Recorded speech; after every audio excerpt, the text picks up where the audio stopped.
let's go on to the next person, and that's Jesse Gourevitch. Jesse is a PhD student here at the University of Vermont in the Rubenstein School for Environment and Natural Resources and at the Gund Institute. He's interested in ecosystem services, land use change, the theory and mechanics of decision making, and most specifically, equity and justice dimensions of ecosystem services and decisions about them. So he defends his PhD on Monday, and this is one piece of it that I think he's going to talk about here. So over to you, Jesse. Go ahead. Great. Thanks, Taylor. And thank you all for attending this panel. I'm going to be giving an overview of a project that looks at the distribution of ecosystem services among demographic and socioeconomic groups within the US. And this project has been a collaboration between many of the members of the Ricketts Lab, and they contributed many of these analyses. So as Rochelle alluded to, the field of ecosystem services has really exploded in the past couple of decades, particularly in the last 15 years. This plot shows the number of articles with ecosystem services in the title, abstract, or keywords by time. But there remains this really critical gap of not well understanding whether these services are equitably distributed among groups. This figure is from a recent review paper surveying the ecosystem service literature. And what this plot shows is that among these studies, only 7% disaggregate ecosystem service benefits across beneficiary groups, indicating that this remains a big gap in this field of literature. So this project seeks to address this in a few ways. The first research question here is how changes in ecosystem services be distributed among demographic and socioeconomic groups? Where will mismatches between ecosystem service supply and demand occur? Here I'm defining the supply of ecosystem services as a biophysical measure of an ecosystem process or function that has the potential to support human well-being. And ecosystem service demand is the need or desire for an ecosystem good or service. And lastly, how will changes in ecosystem service benefits be distributed among demographic and socioeconomic groups? Benefits here are defined as a positive change in human well-being as the result of supply meeting demand. And in this analysis, we disaggregate ecosystem service benefits according to these four categories on the right. But here I'll only be showing results for distribution among income groups as well as for racial and ethnic groups. So in general, there are expected to be very large shifts in both population and land cover over the next 80 years between 2020 and 2100. And these shifts have really significant implications for both the supply and demand of ecosystem service benefits. In general, these projections indicate that population may grow between 20 and 100% over this time period. And underlying this, there are also projected changes for certain demographic and socioeconomic groups. Parallel to this, cropland and urban areas are also expected to increase in area at the expense of forests, grasslands, and wetlands. These projections are mediated by four scenarios put forth by the IPCC Special Report on Emission Scenarios, indicated by A1B, A2, B1, and B2. And these scenarios are mediated by different assumptions about market regulation, environmental protection, and the extent to which macroeconomics and economic trends will be globalized versus regionalized. So based off of these changes in land cover and population, we project changes in the supply, demand, and benefit for 4 different ecosystem services. I won't go into the specifics of all these metrics now, but just in general, we measure air quality as a function of avoided health impacts from PM2.5 exposure, climate regulation through increased carbon storage and avoided climate change impacts, crop pollination by native bees and how that relates to crop production, and then lastly, vector-borne disease control and how that relates to incidence of West Nile virus. These maps show the projected changes in supply and demand for these 4 services between 2020 and 2100.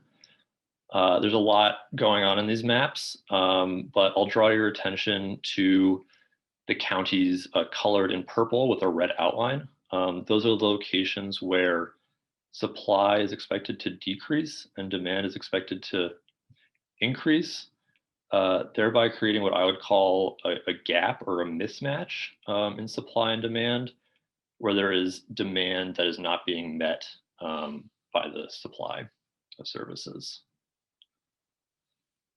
So here we look at now the distribution among beneficiary groups in a way that also accounts for shifts among income groups as well as different racial and ethnic groups. So for air quality, we project that there will be a loss of benefits for low-income populations, as well as particularly for Black populations.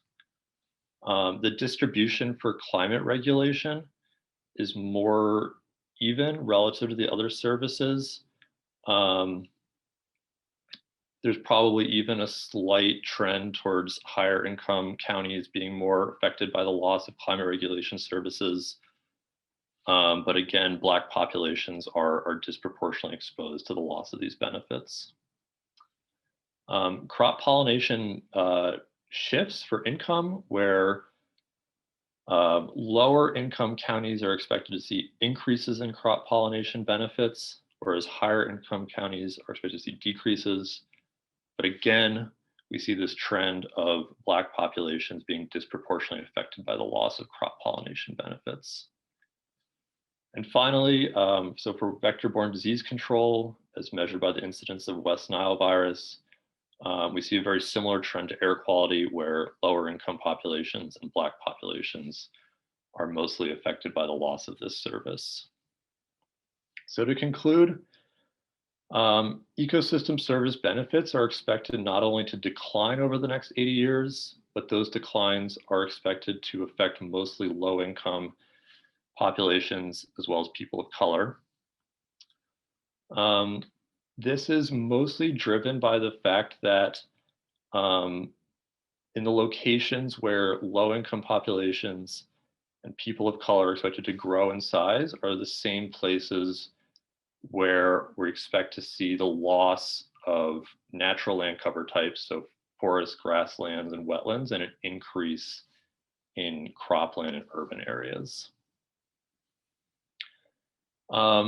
There's been a precedent in the ecosystem service literature that often groups beneficiaries spatially, either at the pixel scale or by some administrative unit or watersheds. And I think that type of measurement can often mask these inequitable trends where we see differences among socioeconomic and demographic groups. I also want to point out here that this analysis does not assume that the US is moving from some equitable baseline to an inequitable future. What we show here is that the future is more inequitable, and that is probably largely due to a currently inequitable distributional baseline.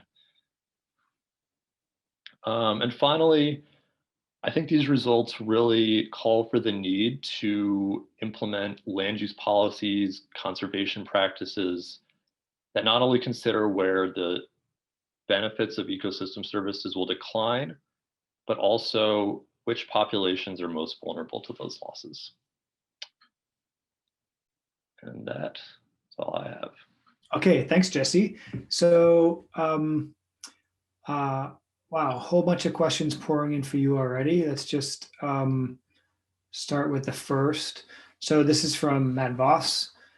Thanks for presenting and good luck with your defense. Great. Certainly seems like air quality as an ecosystem services has a distinct difference in supply and demand. Who would you suggest this research ought to be shared with first to prioritize air quality in those areas, especially for BIPOC groups? Mm-hmm. Yep, that's a great question.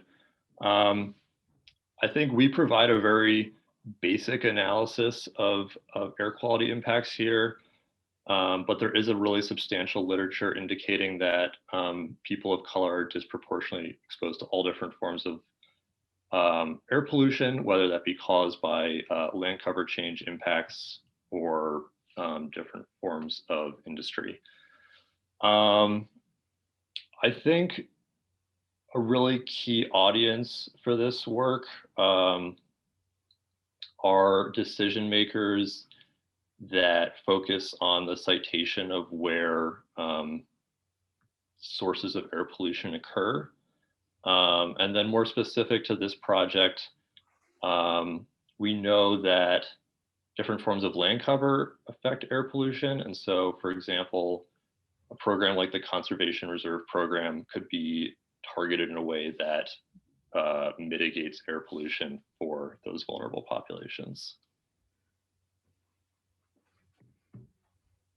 Yep. Okay. One more specific to you from Julia Perdrial. She says, what are the dynamics around crop pollination? Why is this the only category where communities of low income are less impacted than high income groups? Yep, that's a great question. I'd say it very much has to do with some of the modeling decisions we made in generating these metrics. So on the demand side of crop pollination, that's a function of where crops that rely on insect pollination are expected to grow. So as cropland increases in many of these scenarios, demand increases for crop pollination services, thereby increasing demand or benefits, I mean. So that kind of creates this opposite trend where the conversion to cropland for other services leads to a decline in benefits.